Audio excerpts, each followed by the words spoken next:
boxing. Beats and rhymes. No one can do it better. Pressure, the what? Okay, this is what I said on the 2nd of April. The video's in the description box. Pressure, the what? Pressure cooker. There is pressure on Ben Whittaker to perform because he's put a lot of expectation on himself by saying a lot. But there's also a lot of pressure on Liam Cameron because he knows there's media and fans who have now elected him as the man to take this guy out, this eyesore on British boxing. Get rid of him. Pressure, the what? Here's what Liam said yesterday, and the gloves are off. But like, I'm another human being what's coming to win. I'm no journeyman. I've got a lot on line. There's pressure on me with this fight because I've got thousands of people wanting me to win. Pressure, the what? Pressure cooker. Somebody in the comment section of my video disagreed with my assessment. I disagree for the first time with you beats. There's no pressure on Liam. It's all on Ben. Liam was never the standout. The fact he said, "I'll do my best," shows he isn't under pressure. Well, I clipped your comment for this reason. There is pressure on Liam. And maybe Liam didn't want to acknowledge the pressure, but he has to acknowledge it. If he's going to move further forward with his career, he has to acknowledge the pressure. There's no way around it. When he goes to the local Tesco, someone probably recognize him. "Oh, I see you. You're the guy who put up that good fight or beat up Ben Whittaker. Hey, make sure you do a good job on him in the rematch." Why is that pressure? Because normally his trip to the Tesco is an anonymous journey where he goes in, gets what he wants and comes out. But now people are occupying his underdog space. And as much as he wants to hold on to that the underdog space, they're chipping away at it with his newfound fame, with his newfound expectation. And you know what? Maybe he's accepted this is what it is. And now he can move forward to this new chapter in his career. You see, pressure, and this is no disrespect to anybody for where they are in life, but pressure is why you see some people begging for money on the streets homeless, because they can't take the pressure of being a functional citizen, paying bills, household responsibilities. Some of you say, pressure, there's no pressure. This is what you're supposed to do. Okay, I'll run with that. But to them, it's pressure. Pressure, the what? Pressure cooker. Now, listen, that's not to group all of them into the same box why they are where they are, yeah? This is just an example.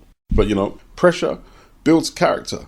Somehow, in this part of our journey as humans, we've turned words like pressure into a destructive thing. Like, well, you better not say there's pressure on him because it could affect his mental health. Yes, it could affect his mental health. And inevitably, it affects all of our mental health. But just some worse than others. And actually, there could be less pressure on Ben Whittaker this fight than the last one. For 4 or 5 months now, Ben Whittaker has been the butt of media and fan jokes online. Constant. He quit. Hype job. Don't like him. Hate his attitude. All that showboating. He's going nowhere. He went into hiding. No doubt, bowing his head in shame. Not wanting to come out and face the wrath of the United Kingdom. And in some parts, the rest of the world just didn't like this guy. But in life, we all at some stage of our lives have to accept that not everyone likes us, not everyone loves us. And get the f*** on with it. Them not like me, I mean I like them. And that's where he is now. People asking him, are you scared if you lose? Not no more scared than when he competed in the Olympic final. Everyone said what they have to say.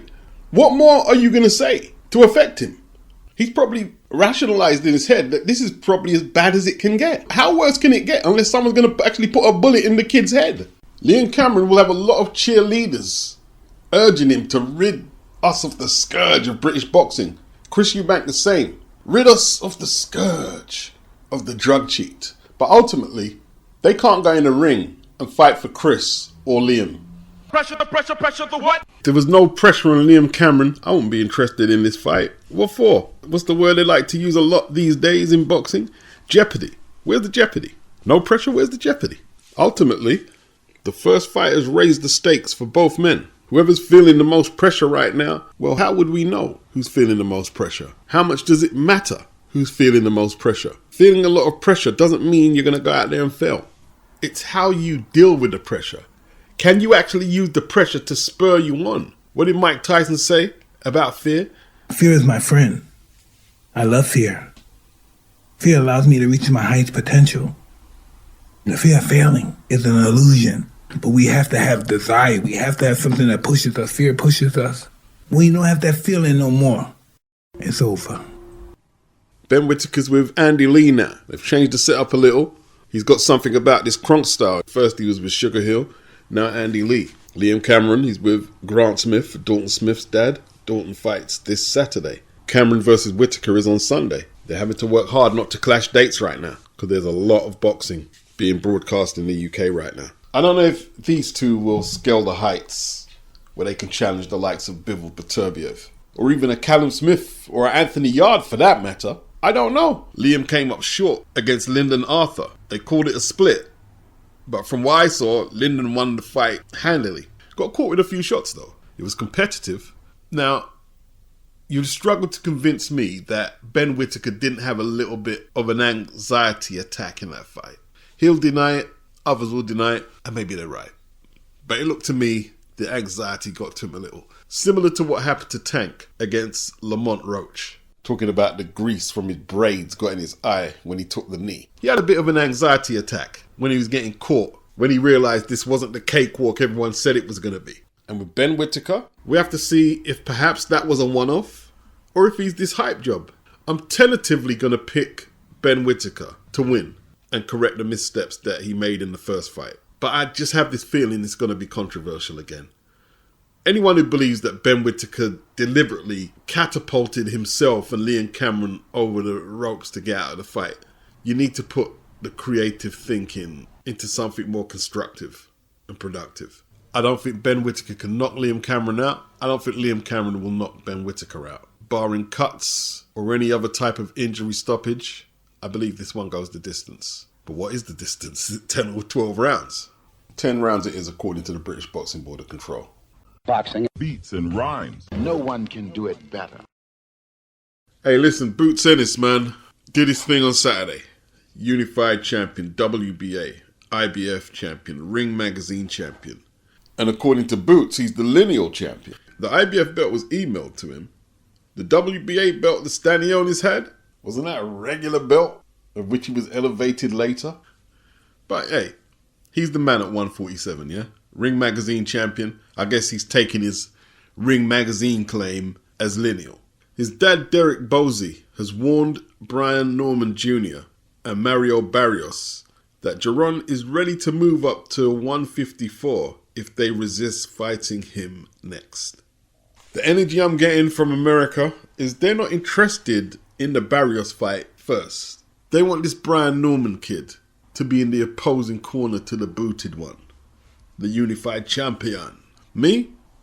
I couldn't care less if it was Mario Barrios or Brian Norman Jr. next. They both have the straps, so whether one is next or one is after, it doesn't matter. Both of them have to be addressed in the ring for Boots to become undisputed, if that's what he's going for. But his dad is right. If Brian Norman Sr. starts giving it the verbals, Gary Birtles, of what they're worth and how they're going to dictate terms of how the fight is made, then it's time to move up to 154. And if Barrios don't want the smoke, it's time to go. If these fights cannot be made easy, it's time to go. Let Boots move up and maybe Barrios and Norman can summon up one bright idea between them and, yeah, we should fight each other. Yeah, you should. Or you should fight Boots next. It says here that Eddie Hearn is determined to deliver the other welterweight champion so that Ennis can win all 4 titles before he moves up in weight. See, Brian is a young kid. They might not be in a rush to make that fight and get him knocked out. Because if it goes pear-shaped, they end up with no belt, a demoralised fighter with a few pounds in the bank. Right now, I think his dad's going to keep talking how his son will knock him out with a left hook. He also said that Stanionis was going to beat Boots. Clout chasing is the term we use these days. They're going to continue clout chasing, more than likely. Boots can make 147 from what his dad is saying, but they don't want to make 147. Now, if he can get the unifications consecutively, he'll at least have the burden of the IBF second day weigh-in lifted from his troubles. And we saw how good he looked on Saturday without that. 27, they really don't want to push it. With how long he stays at 147, they really don't want to push it. He looked great on Saturday.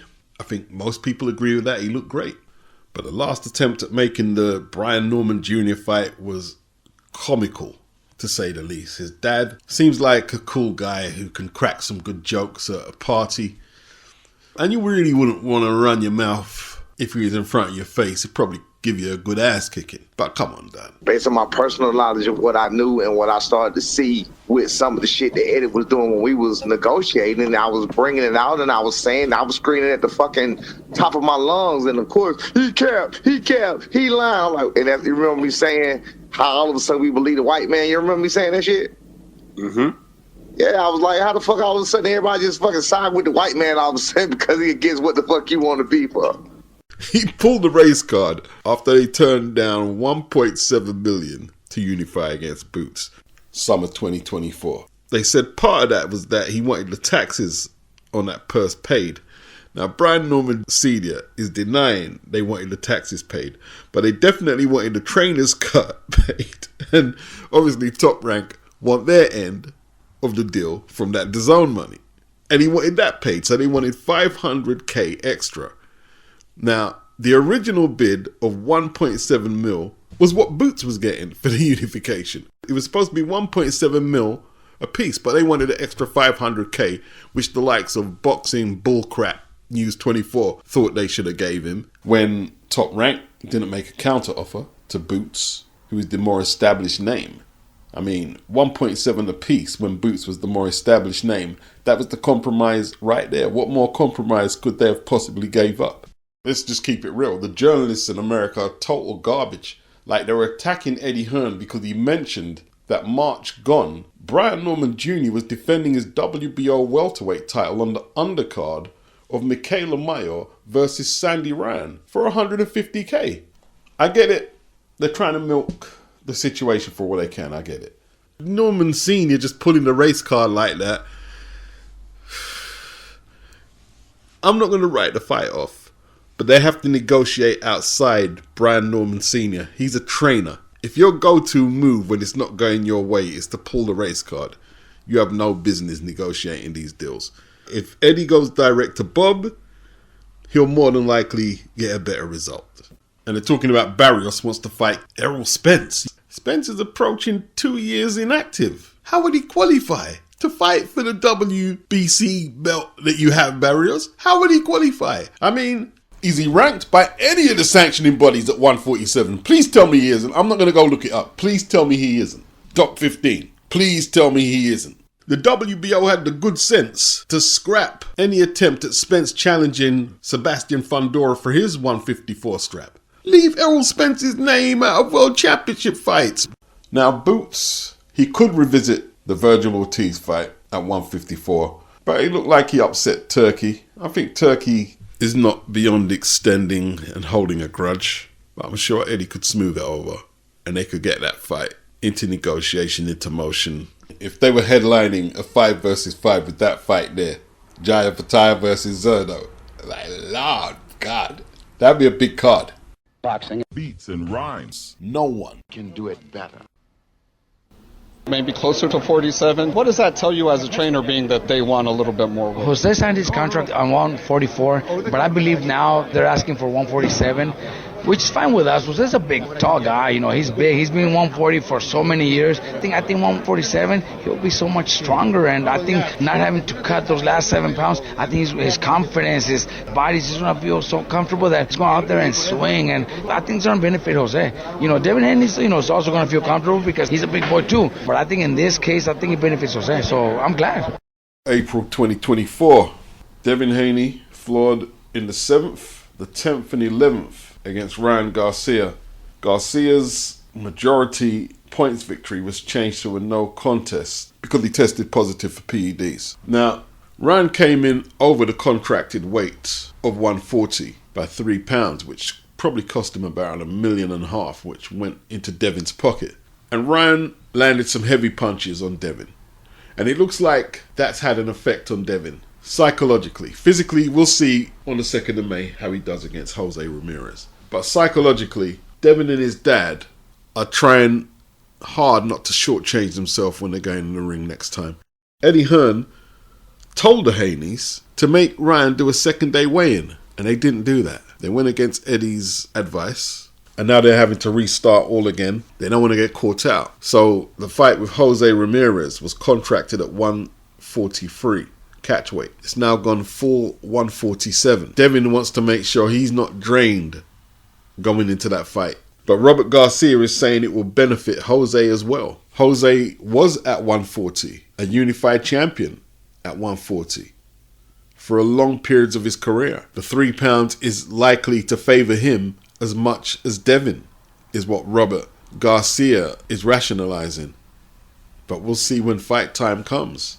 If Devin is successful against Ramirez, we'll have to imagine he's going to continue at 147, or maybe 154 isn't too far away. One chapter of Devin's career we can be sure to have seen the end of is any accusations of him being a weight bully. He's not going to be trying to fit into his old clothes he was wearing 4 years ago at 135. No way. Or 140. No way. He knows the dangers only too well. Ryan Garcia himself, after he took that catch weight against Tank and took a L, his next fight against Devin, he forfeited the money. He didn't care about the title. He forfeited the money. Now, Devin should have either cancelled or made Ryan do the second day weigh-in. He could have asked for that after Ryan came in 3 pounds heavier, but they took the money and they took a beating as well. Haney versus Ramirez will be at 147. You know, Devin against Mario Barrios is not out of the question. Or Brian Norman. I don't believe these fights are out of the question. Boots, we'll see what Boots is doing. Is he going to get them unifications quickly, or is he going to move up to 154? Now, we don't know what Devin will be returning to the ring on the 2nd of May, over a year after the Ryan Garcia loss. But a lot of people are picking Jose Ramirez to defeat Devin. I don't know, man. Ramirez looked slow as anything last time out in November against Arnold Barboza. Looked slow as anything and got outpointed. And in the fight before that against Rancis Barthélemy had him on Bambi legs a couple of times and was finding it very easy to catch Ramirez. And perhaps Devin's chin has been exposed, and once Ramirez starts landing with any consistency, it could be over for him. But this is a fight that Devin is capable of putting on an exhibition, a clinic, and make it look easy, as far as I'm concerned. But we don't know what Devin's coming back. But from what I've seen of both fighters, I picked Devin to outpoint Jose Ramirez.